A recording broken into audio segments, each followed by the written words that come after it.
So my name is Olivia Bailey, and I'm the manager of Assist and Medical Management here at Seven Corners. France. And I picked France because we were able to take my entire family. So my in-laws and my parents and my 2 kids. So I got to fulfill my dream of getting my parents to a foreign country and seeing all of the history and all of the sights. Absolutely take a train outside of Paris. We went to Strasbourg. Go during Christmas, and then you can see the Christmas markets, and it's only a 2-hour train ride, so just do it. Ireland, whenever I was able to backpack through the countryside of Ireland, and that one because it was so unique, such a different experience. It's not Dublin. I mean, Dublin's great, don't get me wrong, but you're outside of the city exploring the country and just kind of getting to immerse yourself in with the people. Dingle Peninsula, if you're a hiker, if you like to be in nature, it is beautiful. We did a 7-day hike of the Dingle Peninsula, and you can camp, Airbnb it. Actually, here in the U.S., it's Dry Tortugas National Park. Dry Tortugas is a hidden gem just in of itself because it's so remote. But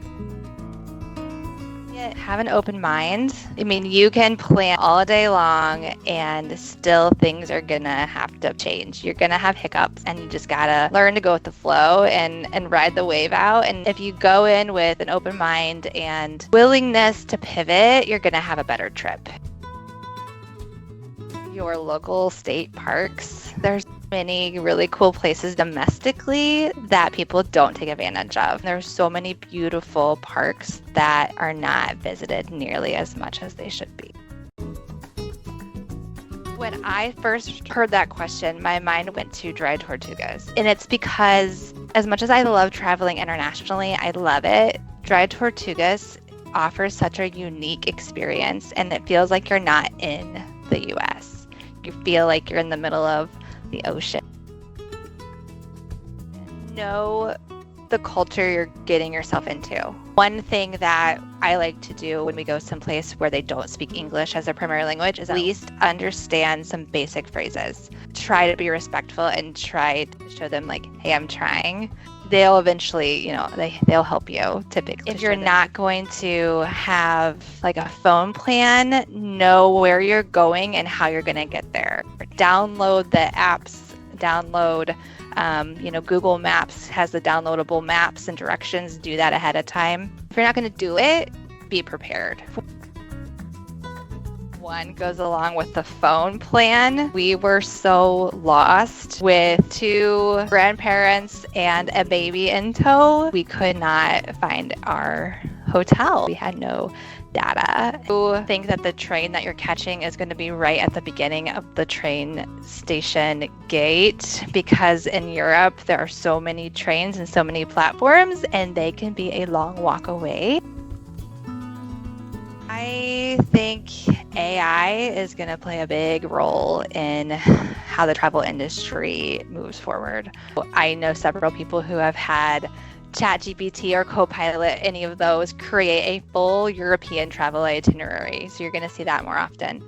You're going to see companies like ours also being innovative. Maybe that's faster customer service, faster claims processing time, being able to help customers on the front end quicker because of the use of AI.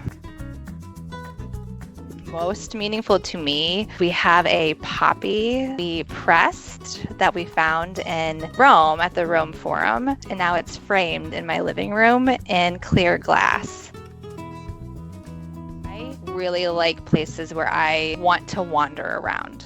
So places where if there's nothing for me to do that I'm really excited about doing, if I don't have something planned every day of my trip, it needs to be a destination where I can just explore and get lost and actually want to get lost, if that makes sense. A really great example for me is Edinburgh, Scotland. I could just wander those streets for days.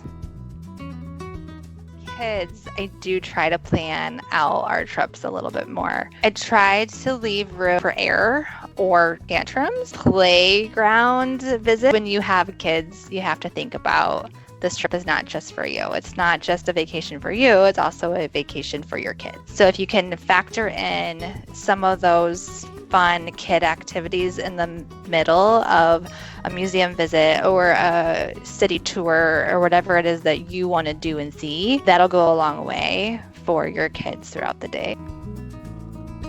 We also have to remember that we're taking our kids out of their element. Their sleep schedule is off, their eating schedule is off, everything is not normal for them. And so to reframe your own mindset as a parent is helpful sometimes. If you're feeling tired and frustrated and hungry, your kids probably are too. Easier said than done, but that is one thing that we try to remember when we're traveling with our kids. And just understanding that flexibility goes a long way. So like if your kid's not going to nap, that might be okay because they're going to sleep on the train. Like don't beat yourself up over things not going the way that you anticipate. Snacks. Always carry snacks because sometimes it's just a hunger issue. Learned about soft adventure. We glamp. We like to glamp, glorified camping, and so we like to find new glamping sites. And so you go to these tents, and they might have air conditioning or a fan or a mini fridge. They have beds. Camping adventure, that's not so difficult. You don't have to pitch your tent. You don't have to bring all your sleeping bags and all of that. And it's a little bit more comfortable with kids, but it's still getting out into nature and doing some hiking and exploring, biking, kayaking, things like that. To travel more often and to not be afraid of going places where they don't speak English, that, their culture is different, to embrace it, find a travel buddy and travel as much as you can.